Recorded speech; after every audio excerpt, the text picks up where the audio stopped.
We were just a list of names, and if we were called suddenly, most of us were just rusty on everything that we had done.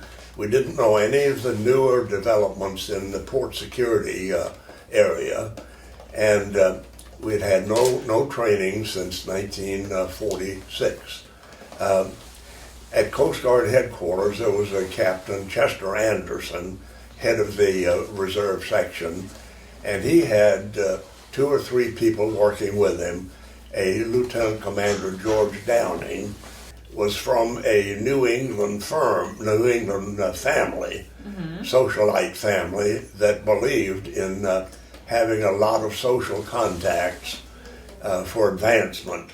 And he called me aside and told me that he thought what we needed was some kind of an organization to try to promote the Coast Guard Reserve. And he suggested that I form a chapter of the Reserve Officers Association. I got a list of these reservists and sent them an invitation to join the Coast Guard Washington chapter. We had started with about 7 people.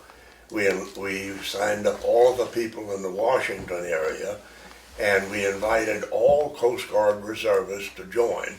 The result was that we built up the Coast Guard Washington chapter to about 300 members, all the way from Alaska to Hawaii. I would spend a part of my time working on reserve programs that they asked me to prepare information on while I was representing the secretary up here on this job. And my boss knew it, and the undersecretary knew it, and the secretary knew it. So everything was just fine. There was a different story. There would be a different story after the Treasury transferred to the Department of Transportation.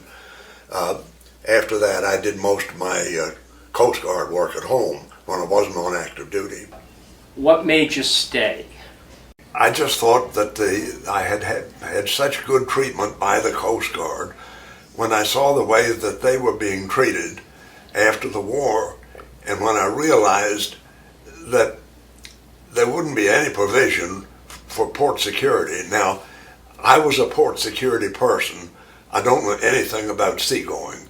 My seagoing experience was bringing foreign freighters from Norfolk to Baltimore and going back on the Old Bay line, except for my salvage operation with the Montana off the coast. I enjoyed all of my work with the Coast Guard so much, and I had such good relations with all of my senior officers that when the war was over, I just, along with a lot of other reserve officers, just did not want to leave the Coast Guard.